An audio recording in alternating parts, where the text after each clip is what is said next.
Ramagundam corporation 41వ division పరిధిలోని హనుమాన్ నగర్లో ఆదివారం అర్ధరాత్రి దాటాక పలువురు ఆకతాయిలు బీభత్సం సృష్టించారు.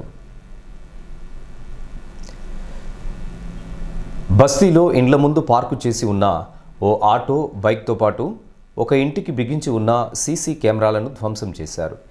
ఈ పరిణామంతో స్థానికులు తీవ్ర భయాందోళనకు గురవుతున్నారు. గత కొన్ని రోజులుగా కొందరు ఆకతాయిలు చిత్తుగా మద్యం సేవించి తమ బస్తీలో ఆందోళనకర వాతావరణాన్ని నెలకొల్పుతున్నారని స్థానికులు పేర్కొన్నారు. భద్రత కల్పించాలని పోలీసు అధికారులను వేడుకుంటున్నారు.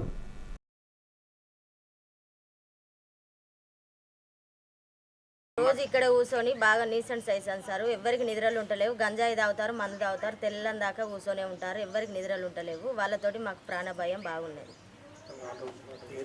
ఈ ఏరియాలో 41 డివిజన్లో వాళ్ళని మరి ఏం చేస్తారో ఇక చేయండి మీరే. మాకైతే అద్దం బలగొట్టిర్రు. మాకు తెల్లని దాకానైతే నిద్రలు ఉంటలేవు. ఒక 10 మందిని ఎంబడేసుకొని తిరుగుతాండి. మరి ఒక డివిజన్ సార్, మా బండి ఆటో హనుమాన్ గారు నైట్ బండి ఇంటికి పెడితే అద్దం బలగొట్టిండు. ఫుల్ తాగి గంజా తాగి వాళ్ళు కొట్టింది సార్. మరి రోజు తాగుతారు. 10 రోజులు ఎక్కువ అవుతుంది సార్. మొత్తం వచ్చి బండ్లు వేరే నైట్ 2-3 అవుతుంది. తెల్లరంగా తాగి అంతా సూచన చేస్తారు. వాళ్ళ మొత్తం ఇంటికి మొత్తం తలుపులు కొట్టి తలుపులు తంతారు. మొత్తం ఆగమైతే సీసీ కెమెరాతో వాళ్ళు కొట్టింది సార్. ఇక్కడ మొత్తం అంగడంగడ చేసింది సార్. ఇది పరిస్థితి సార్ మాది.